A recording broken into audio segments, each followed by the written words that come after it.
Hari ini saya akan membawakan firman Tuhan, membawakan khotbah dari melanjutkan eksposisi kita dari kitab Rut. Kalau kemarin kita sudah membahas kitab Rut pasal pasal pertama dan kedua, dan sekarang hari ini kita akan memasuki kitab Rut pasal ketiga. Sebelumnya mari kita sama-sama boleh membuka Alkitab kita dari Rut pasal 3. Kita boleh buka Alkitab kita dari Rut pasal 3. Kita akan baca secara bergantian. Saya akan membacakan ayat yang ganjil, Bapak Ibu Saudara sekalian akan membacakan ayat yang genap, begitu sebaliknya, dan di ayat yang terakhir, ayat 18, kita akan baca secara bersama-sama. Sudah dapat semuanya ya, Rut pasal 3 ya.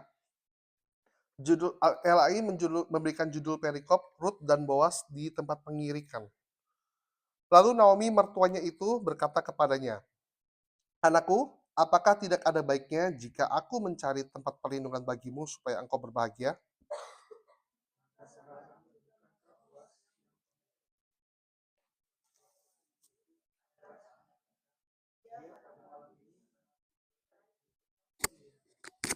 Maka mandilah dan beruraplah pakailah pakaian bagusmu, dan pergilah ke tempat pengirikan itu.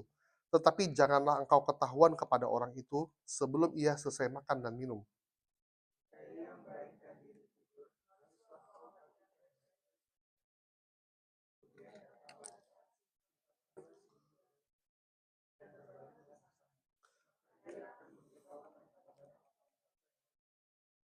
Lalu kata Rut kepadanya, segala yang engkau katakan itu akan kulakukan.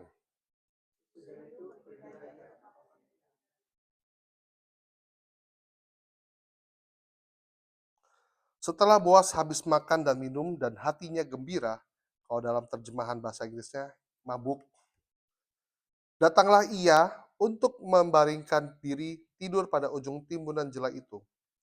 Kemudian datanglah perempuan itu dekat dengan diam-diam, disingkapkannya lah selimut dari kaki Boas, dan berbalinglah ia di situ.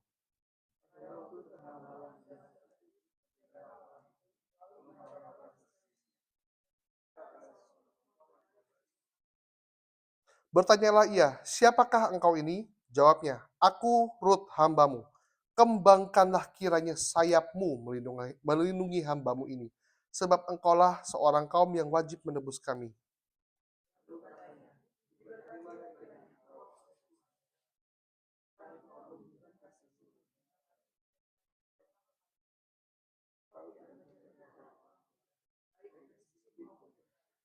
Oleh sebab itu anakku, janganlah takut. Segala yang kau katakan itu akan kulakukan kepadamu.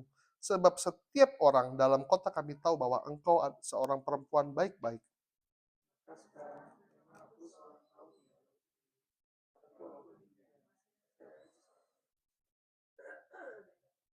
Tinggallah di sini malam ini dan besok pagi. Jika ia mau menebus engkau, baik, biarlah ia menebus.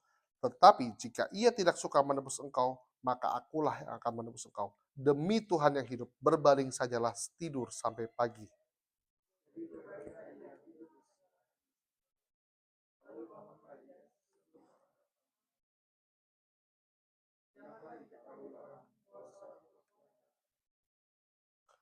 Lagi katanya, berikanlah selendang yang engkau pakai itu, dan tadahkanlah itu. Lalu ditadahkannya selendang itu, kemudian ditakarnya lah 6 takar jelai ke dalam selendang itu. Sesudah itu pergilah Boas ke kota.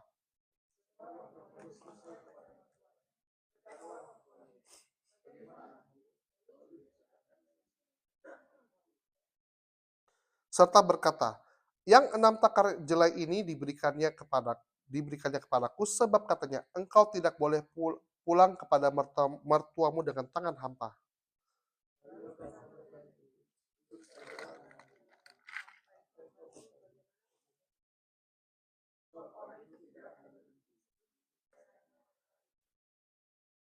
Baik, mari kita berdoa. Bapa dalam surga, kami bersyukur kami telah membuka firman-Mu dengan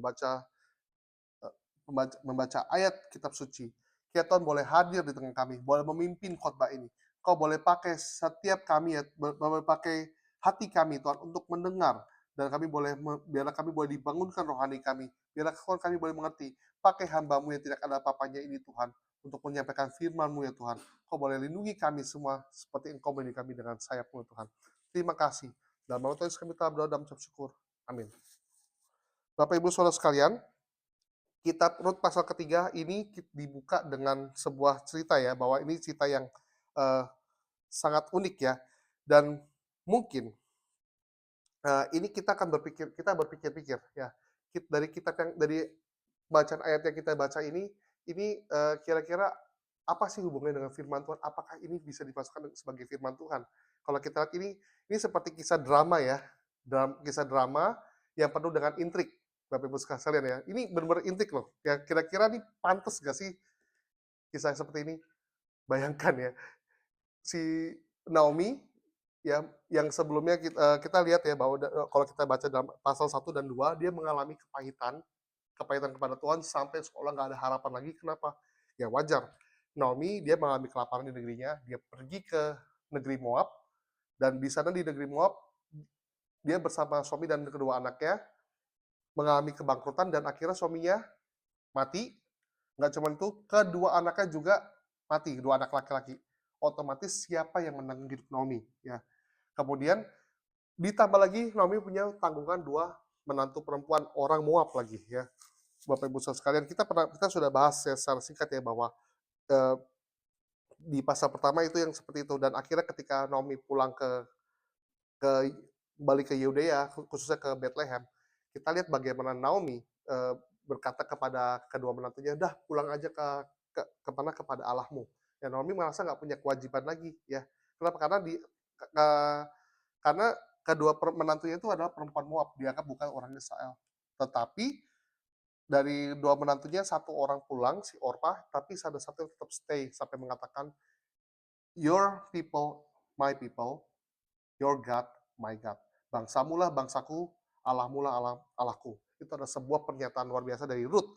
Jadi dia tetap memilih untuk bertahan mengikuti Naomi ya. Kenapa? Karena dalam perjanjian lama itu bangsa Israel memiliki tradisi yaitu perkawinan refirat, di mana kalau ada janda yang meninggal maka saudara tuh harus merebut. Itu seperti tertulis dalam Ulangan 25 ayat 5. Kita sudah pernah bahas itu waktu itu Bapak Yesus sekalian, bahwa itu kalau kita pahami dengan konteks zaman ini itu nggak masuk akal. Gimana bisa misalnya contohnya ya, saya meninggal suatu saat ya, contoh ya, berharap sih jangan secepat itu ya, masih tidak meninggalkan janda yang belum nggak memiliki anak-anak, apalagi anak laki-laki.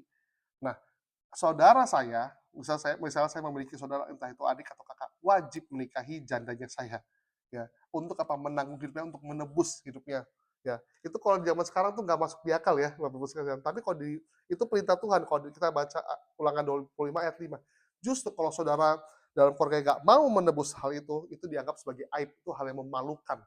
Bahkan sampai kasusnya ditanggalkan di depan kota, di depan semua orang dengan tua-tua kota, sampai dikatakan ini yang pantas dilakukan pada orang yang nggak mau menebus saudaranya. Kenapa? Itu hal yang berat loh Bapak Ibu Saudara sekalian bagi penebus ya. Misalnya ya itu tadi seperti saya contohkan ya, saya meninggal, adik saya atau kakak saya, kalau saya punya ya, untuk saya nggak punya, ya, kebetulan saya nggak punya, wajib menebus istri saya, janda saya ya, untuk menikahinya dan menafkahinya dan melindunginya ya. Dan anak yang dihasilkan dari perkawinan mereka itu dihitung bukan anaknya saudara saya, tapi anaknya saya, anaknya anak yang anak dari mantan suami yang meninggal itu nggak hal yang nggak mudah Bapak Ibu sekalian ya. Makanya kenapa ini tapi itu sebenarnya itu memiliki makna yang sangat dalam. Itu makna itu adalah gambaran sama dari penebusan Kristus kepada kita semua. Oke, baik. Setelah itu kita bahas ke pasal kedua secara singkat. Izinkan saya secara singkat di pasal kedua, di mana Tuhan memelihara hidup Naomi dan Ruth melalui peristiwa yang sangat ordinary, yaitu apa? Adat istiadat. Ya, bagaimana memungut bulir jelai yang dari ladangnya, kebetulan ladangnya milik Boas, dan akhirnya Boas baru Naomi akhirnya teringat, oh iya ya, hari dulu di pasal 1 Naomi berkata bahwa, wow, aku ini jangan panggil aku Naomi, panggil aku Mara. Mara artinya apa? Pahit. Ya. Kenapa? Karena Tuhan sedang berperkara dengan aku. Tuhan sedang mengacungkan pedangnya padaku. seolah nggak ada harapan lagi. Kenapa? Dua anaknya mati, nggak ada lagi yang bisa menanggung hidupnya. Tetapi setelah pasal kedua, begitu bagaimana Tuhan memelihara bahkan melalui Boas, barulah dia ingat bahwa, oh ternyata aku masih punya penebus, masih ada apa? Harapan. Nah, dari sini kalau kita baca pasal ketiga, ini pasal yang aneh banget ya, aneh. Bahkan saya sampai heran pertama kali membaca pasal ini. Ini kok pantas dijadikan firman Tuhan? Ini kan benar pasal yang bagaimana Naomi menyuruh Ruth untuk mandi, dandan yang cantik, pakai parfum. Selama ini mungkin pakai pakaian kabung karena kan ditinggal suaminya. Untuk apa? Datang tanda kutip apa? Menggoda si Boas. Ya, itu sebenarnya tindakan yang pantas nggak sih yang tadi kita baca? Sebenarnya nggak pantas menurut saya. Ya, kalau memang dia bos penebus kan bisa datang dengan cara baik-baik, bicara baik-baik, nggak perlu dengan apa intrik ya. Cari tempat kesempatan ketika Boas lagi apa, wah ini kan Naomi tahu bahwa Boas akan apa menampi jelai habis panen ya, pasti akan menampi jelai, terus pasti Boas akan happy dengan dan dia pasti akan apa minum sampai akhirnya mabuk. Nah, ketika saat itulah, Ruth kamu masuk ya, kamu masuk nanti kamu berbaring, kamu singkapkan selimut dari kakinya Boas, kamu berbaring di kakinya Boas. Ya, itu kalau singkapkan selimut itu dalam bahasa Ibrani itu maknanya negatif sekali Bapak Ibu. Itu seperti kayak membuka membuka ya, membuka aurat tanda kutip ya. Itu seperti itu. Ya. Nah, di sini kita akan belajar bahwa saya percaya bahwa apapun yang Alkitab tulis, saya percaya yang penulis Alkitab itu mereka dipimpin oleh Tuhan, mereka diberikan ilham oleh Tuhan, inspirasi. Mereka itu bukan hanya sekedar tulisan biasa atau hanya romansa biasa, tapi ini adalah firman Tuhan yang kita bahas. Dan kalau kita telah dalami lebih dalam lagi, pasal ketiga ini merupakan memiliki makna yang sangat dalam, terutama soal penebusan. Hingga akhirnya saya memberi judul untuk hari ini adalah Under the Wings of the Redeemer, di bawah sayap sang penebus. Baik, dari sini kita akan, dari 18 ayat kita baca, kita memiliki 3 poin, yang saya bisa simpulkan 3 poin. Kita akan membahas poin pertama, yang pertama adalah harapan, dapat membangkitkan jiwa, membawa pertobatan kita dengan kita akan mengalami progres pertumbuhan rohani. Nah, di poin pertama ini kita akan berfokus pada satu tokoh, yaitu Naomi, yaitu dari ayat 1 hingga 4. Ya, seperti kita tahu Naomi mengalami kepahitan yang dalam, kesulitan yaitu dia tadi seperti saya bahas ya, di kampung halaman mengalami kelaparan dan akhirnya merantau bersama dengan suami dan kedua anaknya, dan ditinggal mati suami itu bukan hal yang mudah ya Bapak Ibu sekalian. Tapi apa masih ada dua anak laki-laki yang bisa menanggung hidupnya. Dan akhirnya dua anak laki-laki itu memperistri perempuan Moab. Ini yang kita pernah bahas sebelumnya bahwa ini resiko yang beresiko sekali ya. Bagaimana tidak ya, ada perintah dari bangsa Israel bahwa bangsa Israel tidak boleh mengambil perempuan dari bangsa lain. Terkepalagi terkhusus bangsa Moab. Itu benar ada Alkitab. Bangsa Moab itu benar sangat negatif di mata Tuhan. Kenapa nanti kita akan bahas ya. Memperistri perempuan Moab ya itu sangat beresiko. Kenapa? Karena itu kalau bangsa Israel dulu memperistri perempuan lain di luar bangsa Israel, itu kenapa dikhawatirkan bangsa Israel akan ikut menyembah ilahnya dari pasangan tersebut. Istilahnya apa? Pasangan tidak seiman, Bapak Ibu Saudara. Sebenarnya boleh-boleh aja nggak apa-apa, asal dia ikut menyembah Allah, meninggalkan Allahnya dan ikut beribadah kepada Allah sehingga kita tidak terpengaruh. Itu nggak masalah. Tapi kan kondisi yang terjadi pada masa itu kan kalau ketika kita menikahi bangsa lain, dia akan ikut juga pasti. Bukan ikut, mereka tetap pada menyembah Allahnya dan otomatis ada peluang bagi kita untuk kita boleh ikut menyembah Allahnya. Ya. Nah itu hal yang dilarang oleh di Alkitab. Nah kalau kita lihat bagaimana ya Naomi akhirnya kemudian mati ditinggal anaknya dan juga harus menanggung dua menantu perempuan dan kembali kegagalan dengan malu ya. Bersyukur kedua perempuannya akhirnya mengikuti imannya Naomi ya. Namun eh, yang tetap yang dialami oleh Naomi itu nggak mudah. Ya kenapa enggak? Ya wajar dong. Ya wajar ya. Menurut saya Naomi mengalami kepahitan. Ditinggal mati suami, bangkrut di negeri orang, harus pulang dengan malu ya. Dan saya percaya itu nggak mudah kita menghadapi kehidupan seperti itu. Ditambah ditengah lagi dua anaknya, harus menanggung dua menantu, pasti nggak mudah. Ya, dan wajar. Ini juga Naomi mengajarkan kepada kita banyak orang Kristen yang seperti itu. Ya, kita mengalami kepahitan melalui peristiwa hidup yang sangat pahit, tapi juga kita juga nggak meninggalkan Tuhan, masih tetap sama Tuhan. Tapi ya udah, pahit tawar hati. Bukankah itu banyak orang Kristen kita mengalami hal itu. Dan Naomi yang mengalami kepahitan dan kekecewaan besar pada Tuhan, menjalani hidup seolah-olah nggak ada harapan lagi. Ya, bahkan Naomi sampai menyuruh Ruth dan Orpa pulang karena nggak ada lagi penebus bagi mereka. Namun di pasal 2 yang seperti kita pelajari, ternyata Naomi pada akhirnya akan teringat akan ada pengharapan, yaitu apa? Orang yang menebus, yang bisa menebus kaum mereka. Ternyata masih ada. Bukankah gitu?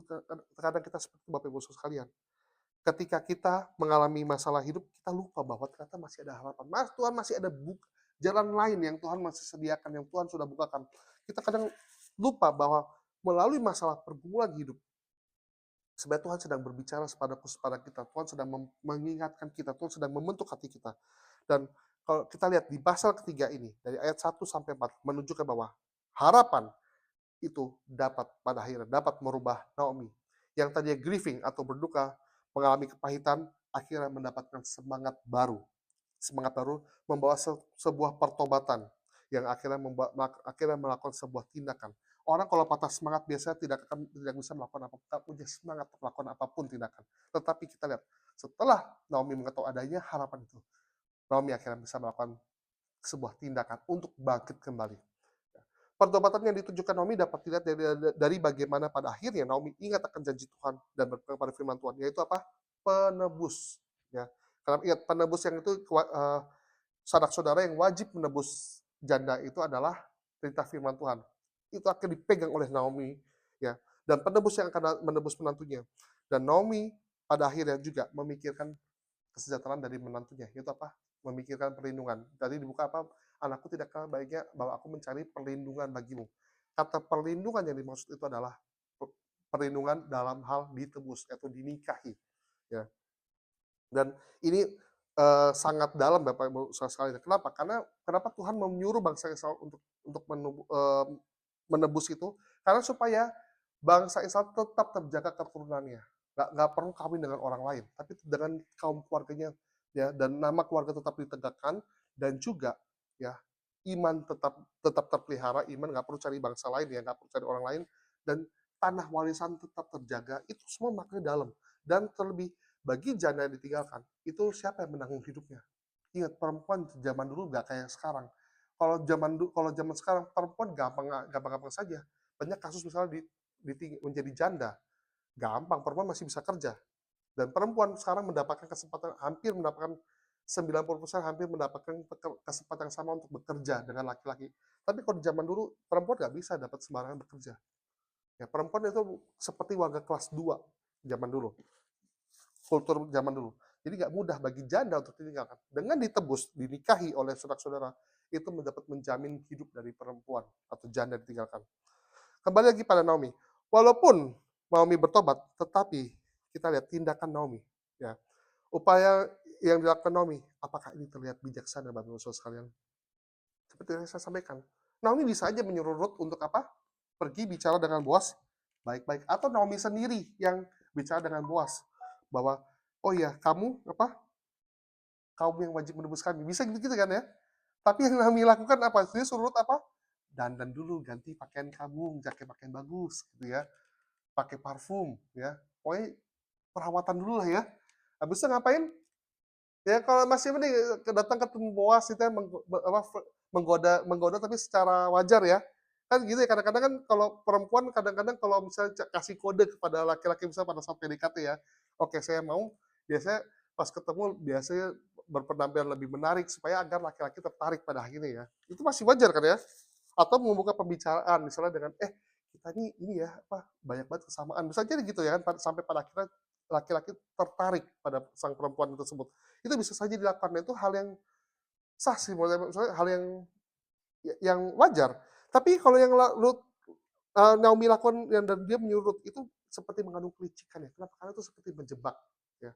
Datang, kamu temuin Boas pada malam hari. Jangan ada orang lain tahu, jangan sampai dia tahu juga. Terus ngapain? Kalau dia tidur, apa? Kamu berbaring di kakinya. Bisa bayangkan Bapak Ibu Saudara sekalian, mertua kok melakukan seperti ini ya. Dan tindakan Naomi ini kalau kita ukur dengan etika dan moral, ya apakah itu pantas Bapak Ibu Saudara sekalian? Saya rasa nggak pantas. Mungkin kita berpikir tindakan Naomi ini bersifat pragmatis, nggak menunjukkan pertobatan. Padahal kan tadi saya sampaikan di poin pertama bahwa Naomi akhirnya bertobat, dia memikirkan Rut dan berpegang pada firman Tuhan ya. Dan tindakan Naomi ini seolah bertentangan dengan kebangkitan jiwa Naomi. Ya. Dan walaupun ya itu menurut saya itu nggak ada masalah sih Ruth mempercantik dirinya ya, berganti pakaian dan dari pakaian kabung ke pakaian normal, memakai parfum terus menuju ya itu kan sebagai pertunjukan bahwa si Ruth sudah move on dan dari berduka atas kehilangan suaminya. Nah, itu tapi ya itu yang saya concern itu adalah kenapa dia harus menghampiri bos dengan cara seperti itu. Ya. Nah, kita di sini bisa belajar. Bukankah yang seharusnya Naomi itu ya dapat memberikan nasihat kepada Ruth yang baik, bukan menjerumuskan Ruth kepada suatu tindakan immoral seperti ini. Naomi walaupun bisa menasihati itu, tapi kenapa dia harus melakukan tindakan seperti ini? Nah, kalau kita lebih dalami dan kita coba pahami, bukankah tindakan Naomi yang seolah nggak menunjukkan pertobatan itu, ya, Bapak sekalian, merupakan suatu proses pertumbuhan kerohanian dan progres yang tidak bisa serta-merta langsung kepada titik yang tinggi. Naomi bertobat, iya, tapi kita nggak bisa, tapi dia namanya bertobat itu pasti progres, sebuah proses. Nggak mungkin langsung bertobat langsung, wih jadi hebat Superman itu, bukan. Ya. Kita ini manusia yang penuh dengan kelemahan, Bapak Ibu sekalian. Ya. Dan kalau kita tarik kepada diri kita sendiri, bukan kita juga seperti Naomi, yang sering kali kita jatuh, namun bangkit lagi dengan tertatih-tatih, jatuh lagi, bangun lagi. Dan kalau kita refleksikan diri kita sekarang, bukankah kerohanian kita sampai saat ini itu adalah melalui suatu proses yang panjang? Apakah kita bisa langsung berada dalam kondisi seperti ini? Kita rohani, kita mengenal kepada Kristus, kita firm, kita kuat, apakah seperti itu? Bukankah kita juga pernah mengalami ketika pertama kali kita mengalami pertobatan, atau kita jatuh ke dalam dosa, kita bertobat, bukankah kita masih sulit meninggalkan dosa kita dan terus berproses? Dan Tuhan mengerti hal itu. Tuhan nggak langsung buang kita. Masih kita jatuh dalam dosa lagi? Ya, bisa. Martin Luther mengatakan bahwa kita ini adalah simul justus et peccator, yaitu apa? Orang benar sekaligus orang berdosa pada saat yang bersamaan. Kita kita dibenarkan ya secara status, dan kita dibenarkan bukan karena perbuatan kita. Gak ada satupun yang perbuatan kita bisa membuat kita dibenarkan. Justru kita dibenarkan bukan karena itu, tetapi karena kebenaran Kristus ditempelkan kepada kita. Kita dianggap benar oleh Allah. Karena apa? Karena Kristus benar. Karena Kristus sudah menebus kita bahwa oke, Alan itu orang benar. Oke, Ben itu orang benar. Oke, saya orang benar. Kenapa? Karena Kristus sudah adalah kebenaran itu. Dan dia menebus kita. Oke, karena kamu bisa. Bukankah kita pernah mengalami seperti itu kondisi Bapak Ibu Saudara sekalian? Kita mendapatkan keistimewaan. Kenapa? Karena ada orang penting, orang besar yang menjamin kita. Oh oke, oh anaknya Pak ini, silakan. Boleh. Bukan kita pernah mengalami seperti itu kan? Oh, seperti contohnya saya ya, saya kalau misalnya pergi ke kemana-mana, ke hotel atau kemana, biasa saya membangun relasi dengan petugas-petugasnya. Ketika suatu saat istri saya atau bahkan keluarga saya datang, oh ini ibu, ya boleh ibu misalkan bu gambar udah siap, bu ini bu ada ini apa komplimen dari kami, ya itu kenapa? Karena istri saya atau karena anak saya atau karena saudara saya? Tidak, kenapa? Karena mereka ingatnya siapa? Saya. Begitu juga dengan kita. Karena Allah Bapa melihat Kristus yang benar, yang taat, maka kita diperhitungkan sebagai orang yang taat, bukan karena perbuatan kita. Janganlah kita bermegah atas diri kita. Kembali kepada Naomi. Tuhan mengerti dan mengasihi Naomi. Tuhan merawat luka Naomi, bukan mematikannya. Tuhan mengerti keterbatasan Naomi. Tindakan Naomi menunjukkan belas kasihan Tuhan yang besar kepada anak yang terluka. Tuhan, sekali lagi, merawat Naomi, menumbuhkan iman dan pengharapan. Tidak serta-merta menghukum atau mencegah Naomi melaksanakan yang tidak baik. Ya. Tindakan Naomi menunjukkan juga bahwa Allah dapat bekerja melalui ketidaksempurnaan. Bukankah kita juga sering begitu, melakukan yang nggak sempurna, bahkan kita menyakiti hati Tuhan. Namun Tuhan tidak hukum kita langsung serta-merta. Tuhan tidak mematikan kita. Namun Tuhan tetap bekerja melalui kita, melalui ketidaksempurnaan itu. Bukankah begitu, saudara sekalian? Baik, kita akan masuk pada poin yang kedua, yaitu seorang yang benar ditebus, akan merespon tebusan itu dengan bijaksana, murni hati, dan dengan kesalehan. Pada poin yang kedua ini, yaitu dari ayat 5 sampai dengan ayat ke-9, kita akan berfokus kepada tokoh yang kedua, yaitu Rut. Kita lihat bagaimana Rut yang setelah disuruh oleh Naomi melakukan tindakan yang licik seperti itu, ya, Rut tetap dia mengatakan apa? Bu, mama, bu, kayaknya itu nggak benar deh. Ibu itu kayaknya tidak benar. Apakah Rut berkata seperti itu? Saya nggak mau ibu lakukan seperti itu. Tidak. Tapi apa yang Rut lakukan? Baik segala yang kau katakan akan ku lakukan. Itu menunjukkan apa? Penghormatan Rut. Ya. Rut menghormati orang tua, ya, tetapi Rut juga orang yang bijaksana. Ya. Dia menghormati orang tua, dia melaksanakan, dia tidak membantah. Ya, kenapa? Mungkin Rut tahu, kita nggak tahu. Ya, kita nggak tahu. Saya coba berspekulasi. Ya mungkin Rut tahu, mamanya itu lagi baru bangkit, baru saja ingat akan Tuhan bangkit. Kalau langsung dibantah, mungkin bagaimana?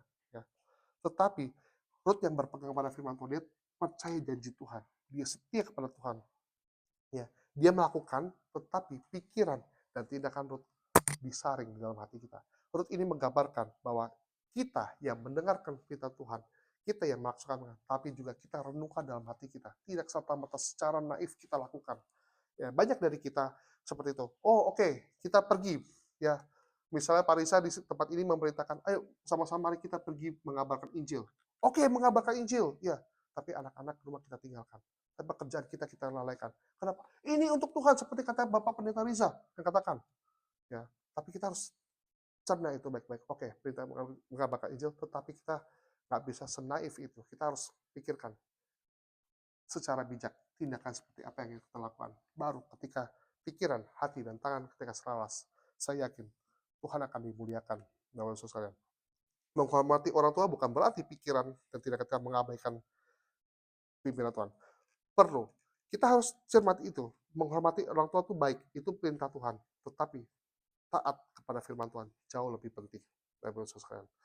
Karakter bijak dan murni hati dari kesalehan Rut dapat kita lihat melalui tindakannya. Walaupun Rut melakukan tepat seperti apa yang dikatakan Naomi, yaitu datang ke tempat pengirikan pada waktu malam, menyingkapkan selimut, dan tidur di samping kaki Boas. Dan kalau kita lihat seolah-olah Rut terjerumus akan firman Tuhan. Tetapi kita lihat bagaimana nasihat nasihat Naomi yang seperti menjerumuskan, justru bisa diredam oleh Rut.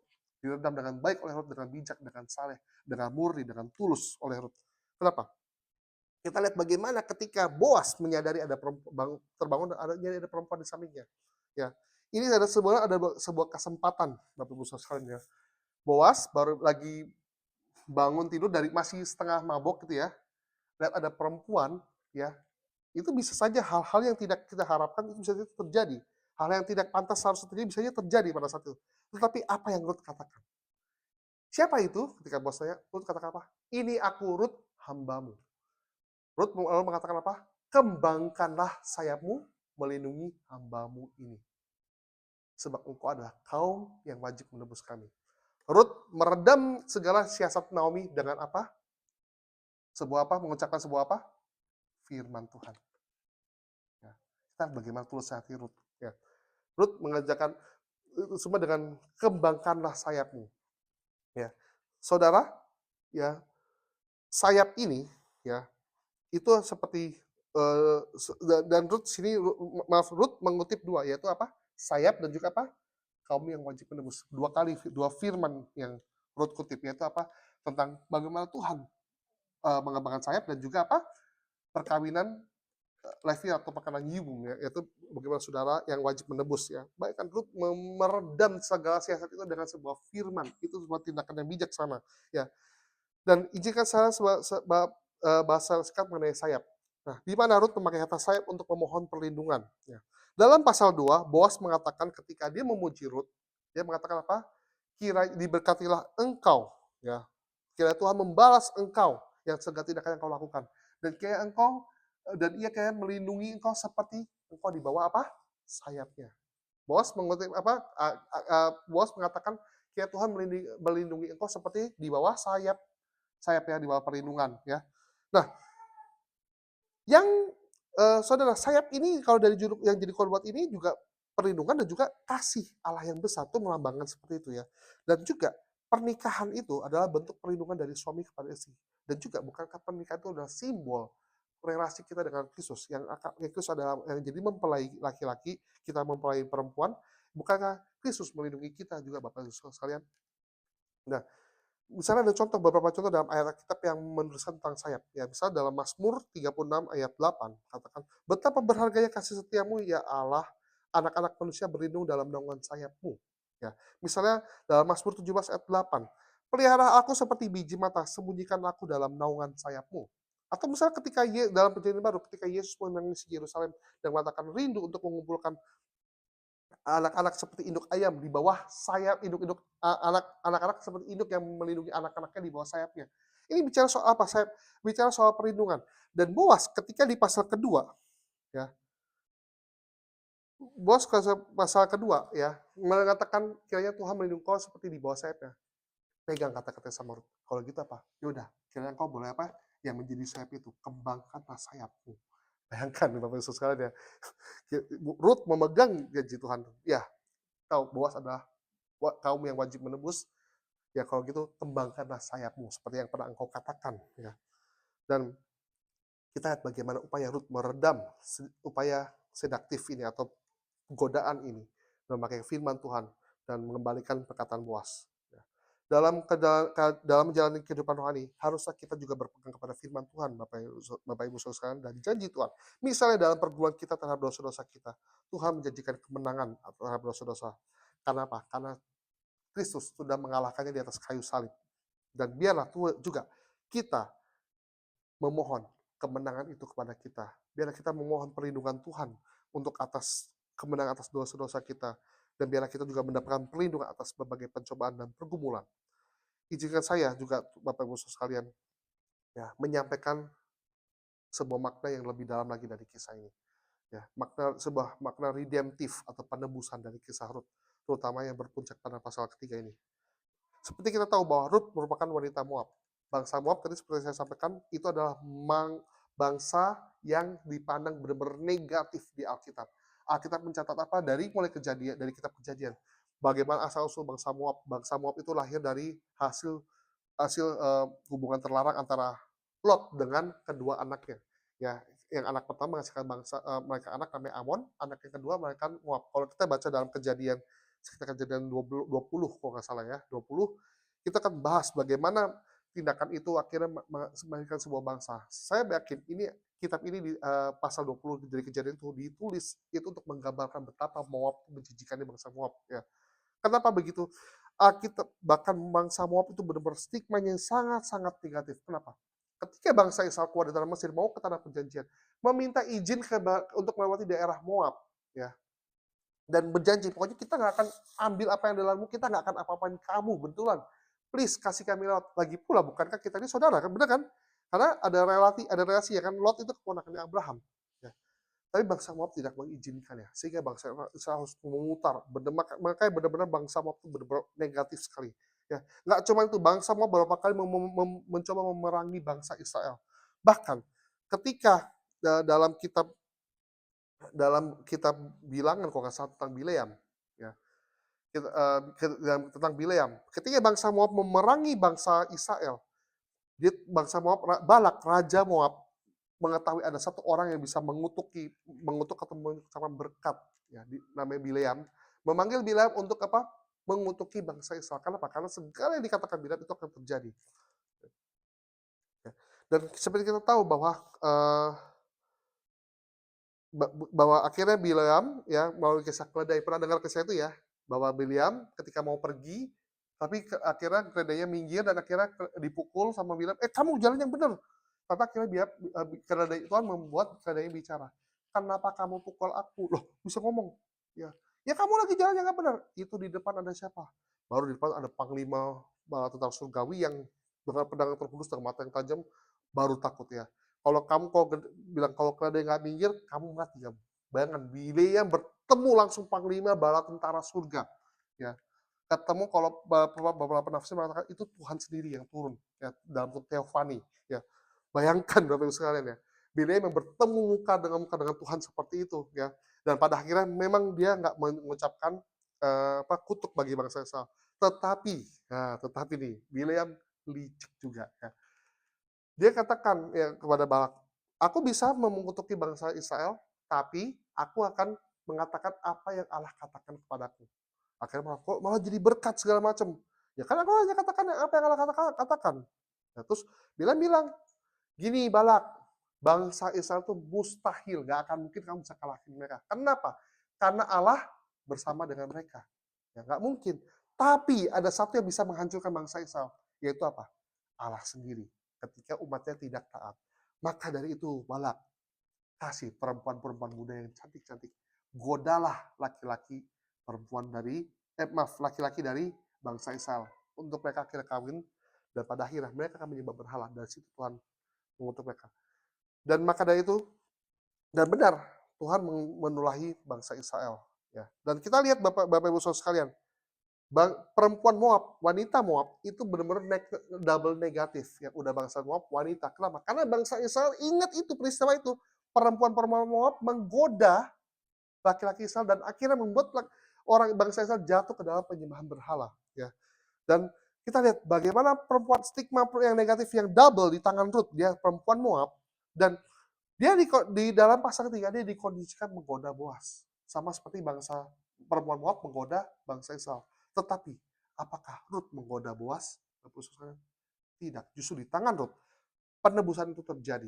Perempuan Moab yang tadinya itu dikatakan sebagai penggoda, tapi justru itu tidak terjadi pada Ruth. Ini sebuah penebusan. Ya. Bahwa Ruth yang tadinya perempuan Moab memiliki double negatif, stigma negatif itu, justru dijadikan kerajaan Allah. Justru Tuhan memakai Ruth untuk pekerjaan yang besar, pekerjaan karya keselamatan. Kita lihat, kiranya kisah Ruth ini menjadi kisah yang sama dengan kita. Bukan kita juga dulu berasal dari orang-orang yang nggak memuliakan Allah, nggak mengenal Allah. Ya, keluarga kita mungkin, suku kita, keluarga kita mungkin, atau bahkan diri kita yang dulu.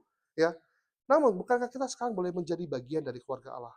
Dan dia kira Tuhan senantiasa membawa orang-orang lain yang belum mengenal Tuhan menjadi anak Tuhan melalui kita, Bapak Ibu Saudara sekalian. Baik, kita akan masuk ke dalam poin ketiga, yaitu sang penebus menebus dengan penuh kasih setia atau hesed dan tanpa syarat. Poin ketiga ini kita belajar akan berfokus pada satu tokoh, yaitu Boas. Dari kisah Boas kita ini bisa belajar banyak hal, Bapak Ibu sekalian. Saudara, Boas dalam kitab Rut merupakan penebus dari kaum Rut ya. Boas bahkan digambarkan sebagai tipologi atau gambaran samar dari Yesus Kristus yang menebus kita. Kalau Boas menebus Rut, Kristus menebus kita. Boas menyadari. Ketika Boas menyadari bahwa Rut yang berada di samping kakinya merespon dan akhirnya Rut meredam upaya seduction itu atau godaan itu dengan firman Tuhan. Boas juga mengucapkan firman Tuhan. Diberkatilah engkau kiranya. Dan dengan mengucapkan berkat bagi Rut. Dan Boas memuji Rut. Karena apa? Apa yang Rut lakukan. Ya. Dan Boas menyatakan Rut menunjukkan kasih yang lebih nyata lagi. Lebih dari pasal 2. Kalau pasal 2 dia menyatakan kasihnya kenapa? Karena Rut mengasihi mertuanya. Setia kepada mertuanya. Tapi justru di pasal ketiga, Boas melihat lagi bahwa, wow, kamu tuh lebih lagi ya. Kamu pasal kedua tuh, dulu aku lihat kamu tuh benar-benar menyatakan kasihmu kepada mertuamu. Tapi sekarang, kamu juga menyatakan apa? Kamu menyatakan kasihmu. Ya. Kenapa? Kamu nggak kejar perempuan laki-laki muda yang baik yang miskin maupun kaya. Tetapi kamu apa? Setia kepada firman Tuhan. Yaitu siapa yang wajib menebus? Kaum keluarganya. Ya, kita bisa melihat bahwa Boas akhirnya memuji Rut ya. Ini seperti gambaran seperti Kristus memuji kita, Bapak Saudara sekalian. Bukan karena kita hebat, enggak. Apa? Karena dia memang kasih kepada kita. Ya. Boas pada akhirnya menyatakan kesediaannya, bahkan jaminannya bahwa dia rela hati melakukan semua perkataan Rut, yaitu untuk apa? Menebus Rut. Ya. Dan memandang bahwa Rut adalah perempuan baik-baik atau terhormat. Boas nggak memandang Rut sebagai orang Moab, tapi sebagai apa? Perempuan baik-baik, terhormat, Bapak sekalian. Dan lebih lanjut, Boas melakukan permintaan Rut sekaligus perintah Tuhan. Kita lihat bagaimana Boas menunjukkan ketaatan yang dalam dan dengan tidak langsung, dan juga Boas menunjukkan ketaatan yang dalam kepada firman Tuhan. Dengan apa? Dia tidak langsung dia mengiyakan tapi nggak langsung menebus Rut. Ya. Kenapa? Karena dia tahu, Boas mengatakan apa? Bahwa ada yang lebih dekat dengan kamu daripada aku. Ada satu orang lagi nih. Mungkin aku adalah, kan yang pertama adalah saudara dari suami. Layer kedua biasanya tuh kalau nggak ada saudara lagi, bapaknya yang wajib menebus menantunya. Jangan yang aneh Bapak Ibu sekalian ya. Bayangin ya, menikah kalau nggak ada saudara, bapak mertua yang wajib menebus, itu kita nggak aneh ya, tapi jangan kita kalau berpegang firman Tuhan itu maknanya sekata tentang penebusan ya. Kalau nggak ada lagi, kaum sanak saudara. Mungkin Boas tuh layar ke-8 ya yang wajib menebus si Rut, tetapi ya aku memang layar ke-8 nih yang bisa wajib menebus kamu ya. Tetapi ada layar ke-7 di atas aku nih ada nih yang lebih dekat kerabatnya daripada kamu yang wajib menebus kamu ya. Boas taat kepada firman Tuhan, dia nggak menggebu-gebu langsung ya. Dan dengan ketenangan Boas memberikan ketenangan. Kenapa? Dia akan ngatur semuanya. Ya, nanti besok aku akan bicara kepada penebus itu, mau nggak ditebus kamu. Kalau dia mau tebus kamu, ya udah nggak apa-apa, memang itu firman Tuhan, ya. Tapi kalaupun dia tidak, aku akan menebus kamu, ya. Boas menjalankan firman Tuhan. Nah, dan ketaatan Boas ini, ya, menggambarkan Kristus, ya, yang taat kepada kehendak Bapa untuk menebus kita semua. Dan juga Boas memberikan ketenangan dan menyuruh Rut untuk tidur saja, melakukan pekerjaannya. Bukanlah Kristus seperti itu Bapak Saudara. Dia mengatakan pada kita, nggak usah melakukan apapun untuk kamu tebus. Biar aku yang lakukan semuanya. Kamu terima penebusan itu dengan sukacita. Nah, dan bahkan Boas juga masih memikirkan kehormatan dari Rut. Dan katakan seperti apa? Kamu sini aja, terus kamu pergi sebelum orang lain bisa kenal kamu. Karena nggak baik kalau kita dilihat berduaan saja. Bayangkan Boas juga memikirkan kehormatan Kristus. Bukankah juga kehormatan Rut. Bukankah Kristus juga dia menebus kita. Dan dia menganggap kita sebagai mempelai, sebagai anak, biji mata yang sangat dikasih ya. Nggak peduli apapun kondisi keadaan kita. Saudara, dan juga walaupun ya, saya nggak membahas bahwa penebus yang tadi misalnya layar keberapa layar sebelum Boas itu sebagai apa hubungan dengan Kristus, tapi ini sebenarnya menunjukkan bahwa apa? Sebenarnya nggak ada kewajiban secara langsung dari Boas untuk menebus Rut. Kenapa? Karena ada yang lebih berhak. Dia layar kesekian, ada yang lebih dulu. Ya, ini menunjukkan apa? Bahwa sebenarnya Boas nggak wajib menebus Rut, nggak wajib. Tetapi Boas apa? Rela mau. Ya, dan bahkan Boas harus meresikukan dirinya dengan menebus Rut, yaitu perempuan Moab, janda dan juga bangsa asing. Ya, bayangin Bapak Ibu, itu Boas mempertaruhkan kehormatannya. Ya. LAI menuliskan Boas itu adalah orang yang kaya raya. Kalau dalam bahasa Inggris itu worth ya. Worth itu artinya kekayaan. Ya. Padahal terjemahan aslinya itu bukan worth, tapi worthy. Worthy apa? Layak atau terhormat. Jadi seharusnya Boas laki-laki yang terhormat, bukan kaya raya. Ya. Jadi bisa dibayangkan, Boas yang terhormat di mata masyarakat Yahudi, mempertaruhkan kehormatannya untuk apa? Menebus Rut yang bukan yang orang asing, ya janda dan juga apa? Bangsa Moab. Boas mempertaruhkan segalanya untuk menebus Rut. Bahkan dia harus mengurus penebus yang lebih dulu, lebih dekat. Dia mengurus itu penuh resiko Bapak Ibu sekalian. Ya kalau misalnya penebusnya tiba-tiba bilang, ya saya mau menebus Rut. Udah, Boas nggak dapat ya kan. Boas nggak bisa. Ya. Dan Boas juga tidak mengambil keuntungan apapun dari Rut. Kita lihat itu ada suatu gambaran karakter dari Kristus. Dia taat pada kehendak Bapa, dia taat, dia peduli sama kita, tapi juga tidak. Kristus bisa saja mengampuni kita langsung, tetapi dia tidak melakukan itu caranya. Justru dia mengampuni kita dengan cara apa? Mati, menggantikan dosa kita, dengan darah yang menyucikan kita. Bisa saja kan, saya pernah ditanya waktu itu dalam sebuah diskusi dengan orang dari agama seberang, bahwa kenapa kalau Yesus itu Tuhan, dia juru selamat, kenapa dia harus mati? Kenapa Tuhan bukannya langsung bisa mengampuni kita semua? Ya Tuhan bisa, tetapi Tuhan tetap punya standar yang adil. Yaitu apa? Kalau dosa, itu harus apa? Mati. Tetapi karena kasih yang besar, dia yang mati untuk kita, menggantikan dosa kita. Bapak sekalian. Begitu juga dengan Kristus. Boas yang nggak wajib menebus Rut, juga sebenarnya Kristus tidak wajib menebus kita, bukan? Apa kewajiban Kristus? Ya, apa kewajiban Kristus menebus kita? Nggak ada, Bapak sekalian. Justru yang ada, Kristus juga meresikukan dirinya untuk menebus kita. Bayangkan, kita yang nggak layak, apakah kita layak Bapak Ibu Saudara untuk ditebus? Saya yakin nggak ada satupun. Ya, pertanyaan itu buat kita, ya, atas dasar apa Kristus mau menebus kita? Atas apa yang hebat dari kita sehingga kita Kristus yang tidak wajib untuk menebus kita, tapi Kristus mau rela menebus kita dengan penuh cinta kasih dan tanpa syarat apapun. Lalu saya juga kembalikan, Atas hak apa kalau ada orang yang berkata, Tuhan itu tidak hadir. Kenapa? Hanya menebus orang-orang tertentu, hanya menyampaikan umat pilihan orang yang dipilih oleh dia, karena kita percaya bahwa keselamatan itu adalah kedaulatan Allah dan itu hanya pilihan orang-orang pilihan yang Tuhan sudah pilih dalam kekalahan untuk ditebus. Ya, kalau kita baca ayat ini, tidak ada hak bagi kita juga untuk menanyakan itu. Kenapa? Justru seharusnya kita bersyukur, kenapa Kristus memilih saya? Ya. Sebagaimana Boas mengatakan untuk kepada Rut bahwa nggak ada yang perlu Rut lakukan, biar dia yang kerjakan semua. Bukan Kristus juga melakukan sama kepada kita. Nggak ada yang perlu kita lakukan, kita hanya diam saja, terima itu penebusan dengan ucapan syukur. Saya jadi teringat satu film, Bapak Ibu sekalian, yang ini mungkin sedikit banyak menggambarkan penebusan Kristus dan juga relate dengan kisah ini. Saya menonton film yang saya suka nonton film ini ya, bahkan film ini berseri ya. Film The Equalizer. Tahu The Equalizer? The Equalizer 1 ya, itu dimainkan oleh diperankan oleh Denzel Washington ya.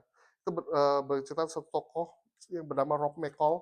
Rob McCall dia adalah pensiunan dari pasukan khusus bahkan agen rahasia ini. Rob McCall ini dia orang yang baik hati, dan dia benar-benar orang yang suka menyendiri ya, aneh, tetapi dia orang yang sangat baik hati dan dia berani sekali. Kenapa? Dia menebus satu perempuan muda yang bernama Terry atau Alina, ya. Terry atau Alina itu siapa? Itu adalah korban dari human trafficking. Human trafficking itu perdagangan manusia, dipekerjakan sebagai wanita penghibur dengan paksaan. Kalau nggak lakukan, bakal dihabisi, dipukul, sampai harus terus ya. Pada akhirnya Alina ini ya mengalami penganiayaan, dianiaya oleh bosnya, dan Rob McCall melihat itu dan sampai di rumah sakit melihat dan dia menembus, gila ini dia nggak layak tempat ini. Kenapa? Rob McCall tahu bahwa Alina ini dia memiliki mimpi cita-citanya akan sekolah, dia pengen sekolah, dia pengen belajar, pengen jadi sastrawan, ya, punya mimpi yang besar. Ya. Kehidupan ini nggak layak buat Alina jalani. Dia nggak memandang itu. Lalu Rob McCall mengeluarkan harta pribadi, mau menebus untuk kebebasan dari Alina, tapi nggak, jangan dadah, kamu bawa dia aja pulang, aku bisa balikin ke gua lagi deh, uangmu nggak usah deh, nggak apa-apa. Lalu Rob McCall tersinggung dan akhirnya apa? Dia menghabisi seluruh mafia tersebut. Kita nggak fokus pada adegan kekerasannya ya. Dan pada akhirnya tindakan itu memancing yang lebih besar lagi dan Rob McCall dengan seorang diri, dia menghabisi seluruh jaringan mafia sampai ke akar-akar, sampai ke tanah, nggak ada yang tersisa satupun. Ya. Dan pada saat itu Rob McCall juga akhirnya Alina sembuh dan memberikan uang yang tadi mau tebus itu diberikan kepada Alina secara rahasia, nggak ada yang tahu. Alina nggak tahu siapa nih yang kasih aku uang dan aku sudah aman sekarang. Dan pada di akhir cerita Alina berkata bahwa aduh aku udah enak banget, aku sekarang udah mulai kuliah loh. Dan Rob McCall melihat itu dengan bahagia, senyum bahagia. Wow, senang ya.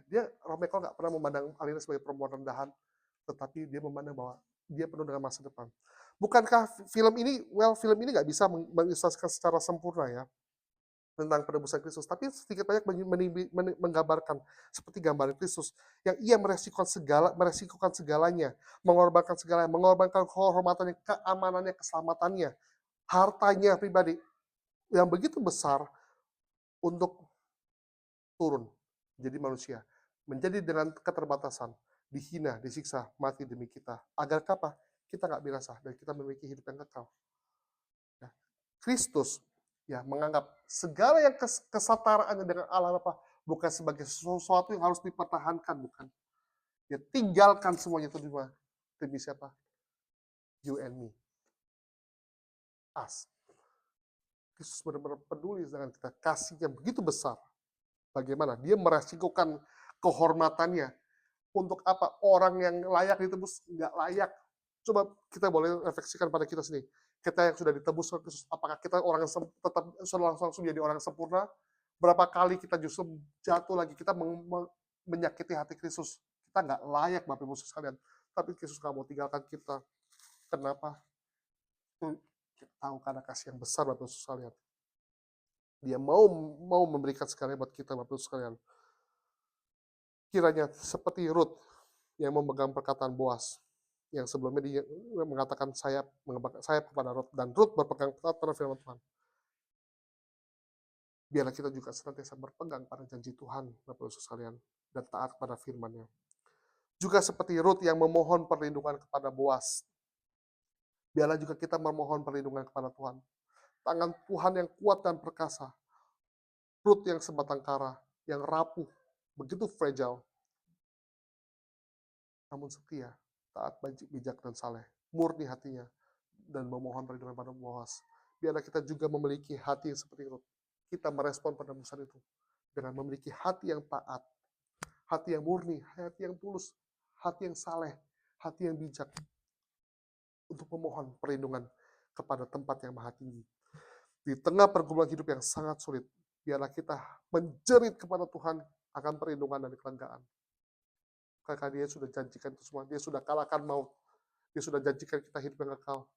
Dia bahkan segala penyakit sudah ditanggung oleh dia. Walaupun dengan masalah yang ada. Ingatlah bahwa kita memiliki tempat perlindungan yang maha tinggi.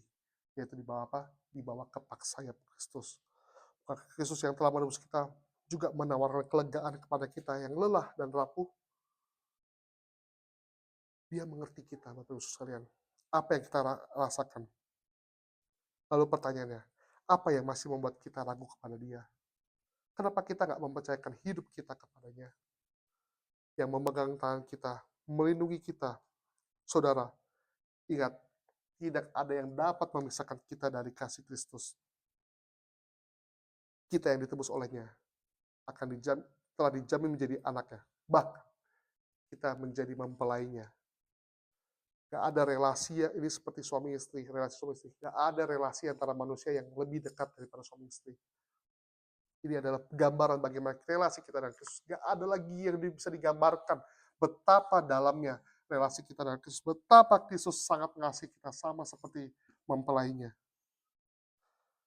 Kalau begitu, kenapa kita harus khawatir akan hidup ini? Bukankah Tuhan telah menanggungnya? Tuhan rela. Kita punya perlindungan yang sangat kuat, Bapak Ibu sekalian.